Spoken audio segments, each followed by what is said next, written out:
Radio Lime News Update. Brought to you by കേരളത്തിലെ Josco Jewellers ഷോറൂമുകളിൽ June 23 മുതൽ NRI mega fest നടക്കുന്നു. നമസ്കാരം, lime news അപ്ഡേറ്റ്സിലേക്ക് സ്വാഗതം. വാർത്തകളുമായി ഞാൻ നിബിൻ.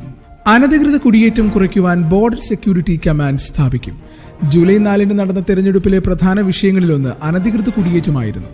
കുടിയേറ്റം ചെറുക്കുന്നതിൽ പരാജയപ്പെട്ടതാണ് ഋഷി സുനക് സർക്കാരിന്റെ ജനപിന്തുണ കാര്യമായി കുറഞ്ഞതിന് കാരണമായത്. അനധികൃത കുടിയേറ്റക്കാരെ ആഫ്രിക്കൻ രാജ്യമായ റുവാണ്ടയിലേക്ക് മാറ്റുന്നതിനുള്ള നടപടികളും തിരിച്ചടിയായാണ് വിലയിരുത്തപ്പെടുന്നത്. പുതിയ ഗവൺമെന്റ് അധികാരത്തിലെത്തി റുവാണ്ട പദ്ധതി റദ്ദാക്കിയതോടെ ഇതിനായി ചെലവഴിച്ച് 320 മില്യൺ പൗണ്ടാണ് വെള്ളത്തിലായത്. ഈ സാഹചര്യത്തിൽ അനധികൃത കുടിയേറ്റം തടയുവാൻ പുതിയ സർക്കാർ സ്വീകരിക്കുന്ന നടപടികൾ ഉറ്റുനോക്കുകയാണ് രാഷ്ട്രീയ നിരീക്ഷകർ. യെവറ്റ് കൂപ്പറാണ് പുതിയ ആഭ്യന്തര സെക്രട്ടറി. കുടിയേറ്റം കുറയ്ക്കുന്നതിനായി UK ബോർഡർ സെക്യൂരിറ്റി കമാൻഡ് സ്ഥാപിക്കുന്നതിനുള്ള ആദ്യ നടപടികൾ ആരംഭിച്ചതായി യെവറ്റ് കൂപ്പർ അറിയിച്ചു. കുടിയേറ്റ വിഷയത്തിൽ എടുക്കുന്ന ഫലപ്രദമായ നടപടികളെക്കുറിച്ച് പുതിയ സർക്കാരിന്റെ ആദ്യ പ്രതികരണമാണ് ഇത്. ഇംഗ്ലീഷ് ചാനലിലെ ചെറിയ ബോട്ടുകൾ ഉപയോഗിച്ചുള്ള അനധികൃത കടന്നുകയറ്റം കുറയ്ക്കുന്നതിന് UK ബോർഡർ സെക്യൂരിറ്റി കമാൻഡ് സ്ഥാപിക്കുന്നതിലൂടെ തടയാൻ സാധിക്കുമെന്ന് ഗവൺമെന്റ് വിലയിരുത്തുന്നു. ലേബർ സർക്കാർ അധികാരത്തിൽ വന്നതോടെ NHS ഡോക്ടർമാരുടെ ശമ്പള കരാറിൽ തീരുമാനമാകുന്നുവെന്ന് റിപ്പോർട്ട്. സുനാക് ഭരണകൂടത്തിന്റെ കാലത്ത് 35% ശമ്പള വർധന വേണമെന്ന് ആവശ്യപ്പെട്ട് പലകുറി സമരം നടത്തിയ NHS ജൂനിയർ ഡോക്ടർമാർ തെരഞ്ഞെടുപ്പ് സമയത്ത് പോലും ശ്വാസം വിടാൻ അനുവദിച്ചിരുന്നില്ല. തെരഞ്ഞെടുപ്പിന് തൊട്ടുമുൻപ് 5 ദിവസമാണ് ഇവർ പണിമുടക്കിയത്. ഇതിനുശേഷം കെയർ സ്റ്റാർമറുടെ ലേബർ പാർട്ടി അധികാരത്തിലെത്തുകയും ചെയ്തു. എന്നാൽ ഏറെ കാലമായി നീളുന്ന ജൂനിയർ ഡോക്ടർമാരുടെ പണിമുടക്ക് ഒരാഴ്ചയ്ക്കുള്ളിൽ തീരുമെന്നാണ് പുതിയ റിപ്പോർട്ടുകൾ പറയുന്നത്. ലേബറിന്റെ പുതിയ ഹെൽത്ത് സെക്രട്ടറിയുമായി ശമ്പള വർധന വിഷയത്തിൽ ചർച്ചകൾക്ക് തയ്യാറെടുത്തിരിക്കുകയാണ് ബ്രിട്ടീഷ് മെഡിക്കൽ അസോസിയേഷൻ. ട്രെയിനിങ്ങിലുള്ള ഡോക്ടർമാർക്കായി ഏതാനും വർഷക്കാലം കൊണ്ട് ലഭിക്കുന്ന ശമ്പള കരാർ ലഭിച്ചാൽ സ്വീകരിക്കുമെന്നാണ് BMA ചെയർ പ്രൊഫസർ ഫിലിപ്പ് ബാൻഫീൽഡ് പറയുന്നത്. ഇതുവഴി 2022 ആരംഭിച്ച സമരങ്ങൾ അവസാനിപ്പിക്കുവാനുള്ള വഴിയൊരുങ്ങും. വൈസ് സ്ട്രീറ്റിംഗ് ചർച്ചയ്ക്ക് വിളിച്ചതായും അടുത്ത ആഴ്ച തന്നെ വിലപേശൽ ആരംഭിക്കുമെന്നും അദ്ദേഹം വെളിപ്പെടുത്തി. 35% ശമ്പള വർധനവ് താങ്ങാൻ കഴിയില്ലെന്ന് ഹെൽത്ത് സെക്രട്ടറി തന്നെ വ്യക്തമാക്കിയ നിലയ്ക്ക് എത്രത്തോളം ഓഫർ ചെയ്യുമെന്നത് പ്രസക്തമാണ്. സാമ്പത്തിക പ്രതിസന്ധി മറികടക്കുവാൻ യൂറോപ്യൻ യൂണിയനുമായുള്ള ബന്ധം ശക്തിപ്പെടുത്തുവാനൊരുങ്ങി പുതിയ സർക്കാർ. യൂറോപ്യൻ യൂണിയനുമായുള്ള ബന്ധം മെച്ചപ്പെടുത്തുന്നതിൽ നടപടികളുണ്ടാകുമെന്ന് UK വിദേശകാര്യ secretary David Lammy. Conservative Party ഭരണത്തിലുണ്ടായ വിദേശ നയത്തിൽ ഒരു പൊളിച്ചെഴുത്തിന് ഒരുങ്ങുകയാണ് സ്റ്റാർമർ സർക്കാർ. യൂറോപ്യൻ യൂണിയനിലേക്കുള്ള തിരിച്ചുപോക്ക് കെയർ സ്റ്റാർമർ നേരത്തെ തള്ളിയിരുന്നു. യൂറോപ്പിൽ നിന്നുള്ള വിദ്യാർത്ഥികൾ UKയിൽ പഠിക്കുന്നതിനും തിരിച്ചുമുള്ള നടപടിക്രമങ്ങൾ സർക്കാർ ലഘൂകരിച്ചേക്കും. ബ്രെക്സിറ്റിന്റെ ഭാഗമായി GDPയിലുണ്ടായ തകർച്ചയുൾപ്പെടെ കാര്യങ്ങൾ പണപ്പെരുപ്പം ഉയരുന്നതിനും ജീവിത ചെലവ് വർദ്ധിക്കുന്നതിനും കാരണമായെന്ന് പാർട്ടി വിലയിരുത്തൽ. ഇതിന് എന്ത് നടപടി സ്വീകരിക്കുമെന്നത് നിർണായകമാണ്. യൂറോപ്യൻ യൂണിയനുമായി സർക്കാർ സഹകരിച്ച് സാമ്പത്തിക മേഖലയിലെ പ്രതിസന്ധി പരിഹരിക്കാനാണ് സാധ്യത.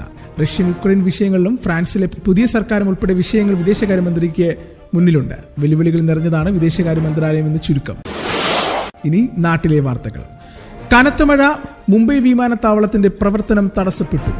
കനത്ത മഴയിൽ ഛത്രപതി ശിവജി അന്താരാഷ്ട്ര വിമാനത്താവളത്തിന്റെ പ്രവർത്തനങ്ങൾ തടസ്സപ്പെട്ടു. പിന്നാലെ 50-ലധികം വിമാനങ്ങൾ റദ്ദാക്കുകയും നിരവധി വിമാനങ്ങൾ വഴിതിരിച്ചുവിടുകയും ചെയ്തു. തിങ്കളാഴ്ച രാവിലെ 11 മണി വരെയാണ് വിമാനത്താവളത്തിന്റെ പ്രവർത്തനങ്ങൾ നിർത്തിവെച്ചത്. മുംബൈയിലേക്കും തിരിച്ചുമുള്ള 51 വിമാനങ്ങളാണ് റദ്ദാക്കിയത്. 42 ഇൻഡിഗോ വിമാനം, 6 എയർ ഇന്ത്യ വിമാനം, 2 എയർ ഇന്ത്യ എക്സ്പ്രസ് വിമാനം, 1 ഖത്തർ എയർവേസ് വിമാനം എന്നിവയാണ് റദ്ദാക്കിയത്. രാജ്യത്ത് തൊഴിലവസരങ്ങൾ കുറയുന്നു. ക്രിയാത്മകമായിട്ടുള്ള ഇടപെടലുകൾ വേണമെന്ന് റിപ്പോർട്ട്. രാജ്യത്തെ സമ്പദ് വ്യവസ്ഥ 7% വളർച്ച തുടർന്നാലും മതിയായ തൊഴിലവസരങ്ങൾ സൃഷ്ടിക്കുവാൻ പ്രയാസപ്പെടുമെന്ന് US ബാങ്കായ സിറ്റി ഗ്രൂപ്പിന്റെ റിപ്പോർട്ട്. തൊഴിലവസരങ്ങൾ സൃഷ്ടിക്കുവാൻ ക്രിയാത്മകമായ ഇടപെടലുകൾ വേണ്ടിവരുമെന്ന് സിറ്റി ഗ്രൂപ്പിലെ സാമ്പത്തിക വിദഗ്ധരായ സിമ്രാൻ ചക്രവർത്തി, ബാക്വർ സൈദി എന്നിവർ ചേർന്ന് എഴുതിയ റിപ്പോർട്ടിൽ പറയുന്നു. അടുത്ത ദശകത്തിൽ പ്രതിവർഷം 1.2 കോടി തൊഴിലവസരങ്ങൾ വീതം സൃഷ്ടിക്കേണ്ടി വരും. നിലവിലെ സാഹചര്യത്തിൽ പ്രതിവർഷം 80-90 ലക്ഷം തൊഴിലവസരങ്ങൾ മാത്രമേ രാജ്യത്തുണ്ടാക്കുവാൻ സാധ്യതയുള്ളൂ. രാജ്യത്തെ GDPയുടെ 20% മാത്രമാണ് കൃഷി മേഖലയിൽ നിന്ന് ഉള്ളതെങ്കിലും 46% പേരും ഈ രംഗത്താണ് ജോലി ചെയ്യുന്നത്. ഇത് 2023 കണക്ക് പ്രകാരം നിർമ്മാണ മേഖല 11.4% തൊഴിലവസരങ്ങൾ നൽകുന്നു. നിശ്ചിത തൊഴിൽ സമയവും വേതന വ്യവസ്ഥയും ലഭ്യമാക്കുന്ന മേഖലയിൽ അവസരങ്ങൾ ഗണ്യമായി വർദ്ധിക്കുന്നില്ലെന്ന് മാത്രമല്ല, കോവിഡിന് മുൻപുള്ളതിനേക്കാൾ കുറയുകയും ചെയ്തു. ആലപ്പുഴ, കോട്ടയം, പത്തനംതിട്ട ജില്ലകളിലെ പക്ഷിപ്പനി സംബന്ധിച്ച് പഠനസംഘം സർക്കാരിന് റിപ്പോർട്ട് സമർപ്പിച്ചു. സംസ്ഥാനത്തിന് പുറത്തുനിന്ന് രോഗബാധ ഉണ്ടായിട്ടില്ലെന്ന് റിപ്പോർട്ടിലുണ്ട്. വനങ്ങളിൽ പാർക്കുന്ന വൈറസ് സാന്നിധ്യമുള്ള പക്ഷികളിൽ നിന്നും നാട്ടിലെ താറാവുകളിലേക്കും മറ്റു കോഴികളിലേക്കും വളർത്ത കേന്ദ്രങ്ങളിലേക്കും രോഗം പടർന്നിരിക്കാൻ സാധ്യതയുണ്ട്. നിലവിൽ ബാധിച്ചിട്ടുള്ള പക്ഷിപ്പനി വൈറസിന്റെ ജനിതക പഠനം വിശദമായി പഠിച്ചാൽ മാത്രമേ കാര്യങ്ങൾ കൃത്യമായി മനസ്സിലാക്കുവാൻ കഴിയൂ എന്ന് പഠനസംഘം വിലയിരുത്തി. ദേശാടന പക്ഷികളിൽ നിന്നും വൈറസ് പകർന്നിരിക്കാം. അസുഖം ബാധിച്ച പക്ഷികളുടെ വിൽപ്പനയിലൂടെയും അസുഖം ബാധിച്ച പക്ഷികളെ മറ്റു സംസ്ഥാനങ്ങളിലേക്ക് മാറ്റിയത് കാരണവും വൈറസ് പടർന്നിരിക്കാം. ഇനി കായിക വാർത്തകൾ. സിംബാബ്വെക്കെതിരായ രണ്ടാം T20യിൽ തകർപ്പൻ വിജയം നേടിയതിനു പിന്നാലെ ടീം മാനേജ്മെന്റിന് തലവേദന സമ്മാനിച്ച് മലയാളി താരം സഞ്ജു സാംസൺ.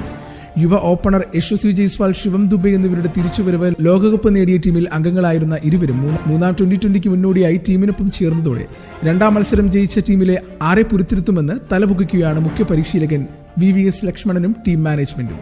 നാളെയാണ് ഇന്ത്യയും സിംബാബ്വേയും തമ്മിലുള്ള മൂന്നാം T20. അതേസമയം സഞ്ജു ഉൾപ്പെടെയുള്ള താരങ്ങളുടെ തിരിച്ചുവരവ് നൽകുന്ന സുഖകരമായ തലവേദന സ്വാഗതാർഹമാണെന്ന് ടീം ക്യാപ്റ്റൻ ശുഭ്മാൻ ഗില്ലിന്റെ നിലപാട്.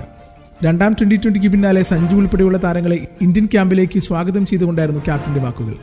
ആദ്യ മത്സരത്തിലുണ്ടായിരുന്ന കടുത്ത സമ്മർദ്ദം ഒരു തരത്തിൽ നന്നായെന്ന് തോന്നുന്നു. രണ്ടാമത്തെ മത്സരത്തിനായി ഇറങ്ങുമ്പോൾ എന്താണ് ഞങ്ങളെ കാത്തിരിക്കുന്നതെന്ന് തികഞ്ഞ ബോധ്യമുണ്ടായിരുന്നു. ഇനിയും പരമ്പരയിൽ 3 മത്സരങ്ങൾ കൂടി അവശേഷിക്കുന്നുണ്ട്. ആ മത്സരങ്ങൾക്കായി കാത്തിരിക്കുന്നു. എന്തായാലും 3 പേർ കൂടി വന്നതോടെ ടീമിന് മുന്നിൽ സാധ്യതകളുണ്ട്. ഒരു ഓപ്ഷനും ഇല്ലാത്തതിനേക്കാൾ നല്ലത് ഓപ്ഷൻസിന്റെ എണ്ണം കൂടുന്നതല്ലേ എന്നും ഗിൽ ചോദിച്ചു. ഇന്നത്തെ പൗണ്ട് വിനിമയ നിരക്ക് 107.20 രൂപ. ഇതോടുകൂടി വാർത്തകൾ കഴിഞ്ഞു. കൂടുതൽ വാർത്തകൾ അടുത്ത ബുള്ളറ്റിൻ. കൂടുതൽ വാർത്തകൾക്കും വിശേഷങ്ങൾക്കുമായി റേഡിയോ ലൈം ആപ്പ് ഡൗൺലോഡ് ചെയ്യൂ. പ്ലേ സ്റ്റോറിൽ നിന്നും ആപ്പ് സ്റ്റോറിൽ നിന്നും. Radio Lime.